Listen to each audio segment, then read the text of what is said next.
ती माहिती किंवा याच्यामध्ये लागलेली जी चित्र आहेत ती सहजासहजी कुठेही तुम्हाला पाहायला मिळणार नाही किंवा ती माहिती एवढी दुर्मिळ आहे की तुम्हाला कुठेही ती सहजपणे वाचायला मिळणार नाही.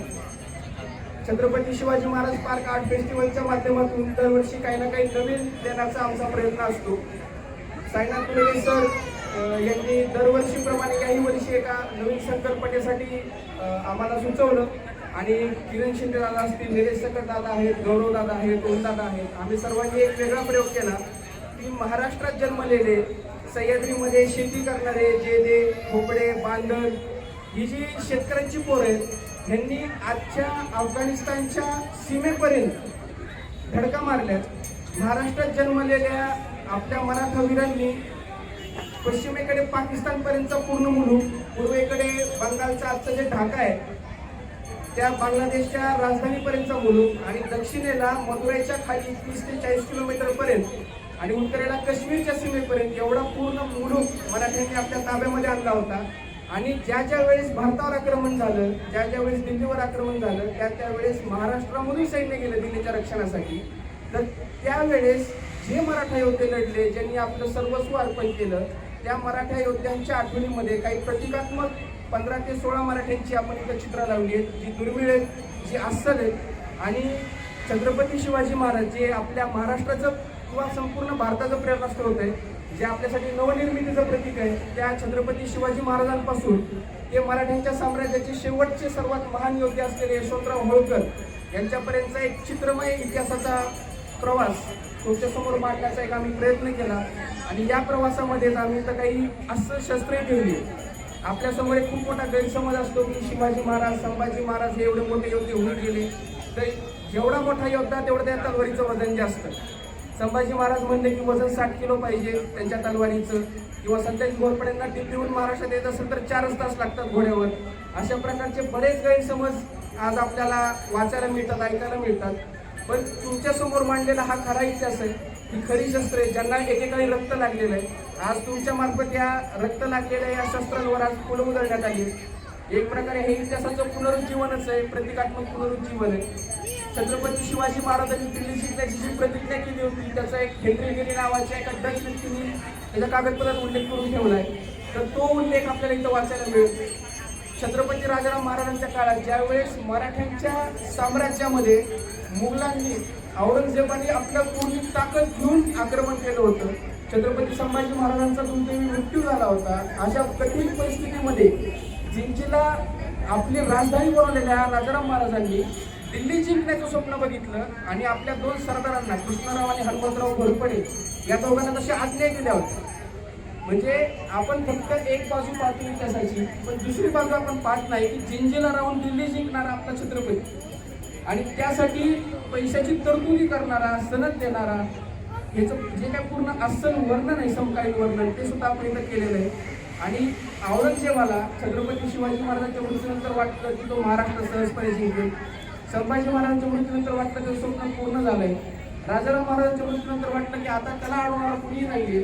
अशा परिस्थितीत सुद्धा आपल्या महाराष्ट्रातल्या स्त्रियांनी, मराठ्यांच्या छत्रपती घराण्यातली एक स्त्री तर्राणी साहेबांनी शस्त्र उचललं. 7 वर्ष औरंगजेबाला श्रोती पळून सोडलं. शेवटी औरंगजेबाला याच दख्खनच्या मातीत करावं लागलं. जो दख्खनचा 2 वेळेस सुभेदार झाला त्याला दख्खन जिंकता आलं नाही, केवळ आणि केवळ एकाच घरामुळं, ते म्हणजे भोसले घराणं आणि त्यांच्या मागोमाग असलेली आपल्यासारखी सर्वसामान्य रेल. आणि या तर्राणीचा जो पराक्रम आहे तो कमी शब्दामध्ये आपण इथं मांडण्याचा प्रयत्न केला आहे. त्याच्या पुढे थोरलेशाहू छत्रपती, ज्यांना मराठ्यांचे सर्वात ताकदवान छत्रपती म्हणण्यात येतं, त्या थोरलेशाहू छत्रपतींची आपण माहिती लावलेली. त्यांनी सातारा शहराची स्थापना केली, ज्यांनी जवळजवळ संपूर्ण भारतावर राज्य केलं.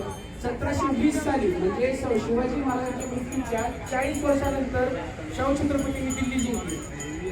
ही गोष्ट आपल्याला माहित नाही. त्यावेळेस जवळजवळ 60 ते 70 हजाराचं सैन्य दिल्लीला वेढा घालून बसलो होतो. 1.5 महिन्यामध्ये 5 दिल्लीच्या गादीवरचे बादशाह बदलले शाहू महाराजांनी. संभाजी महाराजांचे पुत्र आणि फारुख सिंहाचे डोळे फोडून त्याला भर दरबारामध्ये सिंहासनाखाली खेचून मारून टाकले आणि संभाजी महाराजांच्या हत्येचा त्यांनी बदला घेतला, आपल्या वडिलांच्या हत्येचा. त्या थोरल्या शाहू छत्रपतींना इस्तंबूल जिंकायचे, म्हणजे हे युरोपाचं प्रवेशद्वार मानलं जातं. मराठ्यांची पोच फक्त दिल्लीपुरती नाही तर ती इस्तंबूल, युरोपपर्यंत गेली होती. एवढी त्यांची महत्वाकांक्षा वाटली होती. त्याच्या बाजूला पिलाची जाधवराव आहेत, बाजीराव पेशव्यांचे चित्रकलेचे गुरु. त्याच्या बाजूला स्वतः बाजीराव पेशव्यांचे चित्र त्यांची पूर्ण माहिती लावलेली. त्या बाजूला अंताजी मार्गेश्वर आहेत की ज्यांच्याविषयी खूप आमच्या आपल्यालाही लिहून ठेवलंय की माझ्या विरोधामध्ये उभी राहिलेली मार्गली एकमेव तलवार म्हणजे अंताजी मार्गेश्वर. महाराष्ट्रात जन्मलेला माणूस, दिल्लीच्या बादशाहची गुजरातीची फौज म्हणजे बादशाहच्या वैयक्तिक जी फौज असतात ज्या फौजा फक्त आणि फक्त बादशाहच्या आज्ञा मानतात त्या गुजरातीच्या फौजेचे सेनापती होते. ही मराठ्यांची ताकद होती. त्याच्या पुढे जर आपण बघितले की आटकेपार मराठे गेले, आटकेपार झेंडे लावले. आटकेपार म्हणजे नेमके कुठं, तर आटकेपार म्हणजे अटक किल्ल्यापासून 100 किलोमीटर पुढे असलेली अफगाणिस्तानच्या बॉर्डरवरच्या जमुरीचा किल्ला. आटकेपार मराठी गेले म्हणजे कुठे गेले तर अफगाणिस्तानच्या बॉर्डरपर्यंत गेले. खैबर किल्ल्यावर जो लक्ष ठेवून असलेला किल्ला आहे त्या जमुरीच्या किल्ल्यावर मराठ्यांनी झेंडे फडकावले आणि त्या पूर्ण मोहिमेमध्ये लाहोरचा किल्ला असेल, बाला हिसार असेल, रोहतास असेल, अटक असेल, जमरूद असेल, या किल्ल्यांना जिंकणारे मानाजी पायघोडे, साबाजी शिंदे, तुकोजी होळकर यांची माहिती पूर्णपणे आपण पुढे लावलेली आहे. त्याच्यापुढे आपण मल्हारराव होळकरांची चित्र लावलेली, ज्यांनी जवळजवळ 30 ते 40 वर्ष उत्तरचं राजकारण एकहाती सांभाळलं.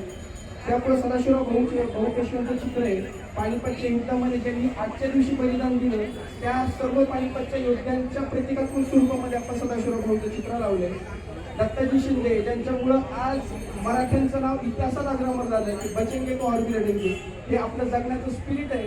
ते ज्यांना आपल्याला 250 वर्षांनी 350 वर्षांनी दिलं ते दत्ताजीराव शिंदे.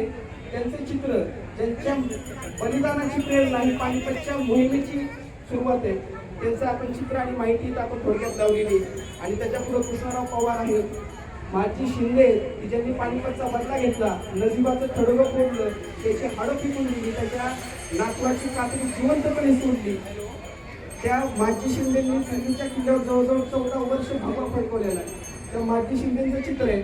आणि सर्वात शेवटी ज्यांनी नेपोलियनला रोखलं त्या ऑर्थर वेलेसला 2 वेळेस युद्ध करून त्याला माघारी वळण्यासाठी मजबूर करणाऱ्या यशवंतराव होळकरांचं चित्र.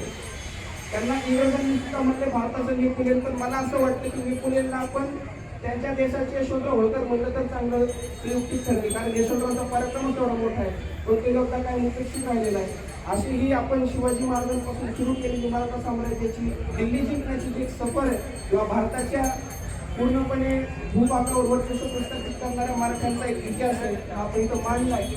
निश्चितच या 4 दिवसांमध्ये तुम्ही हे सर्व प्रदर्शन बघितलंय, तुम्हाला ही कन्सेप्ट नक्की आवडली असेल. दरवर्षीप्रमाणे याही वर्षी तुम्ही आम्हाला भरभरून प्रेम दिलंय.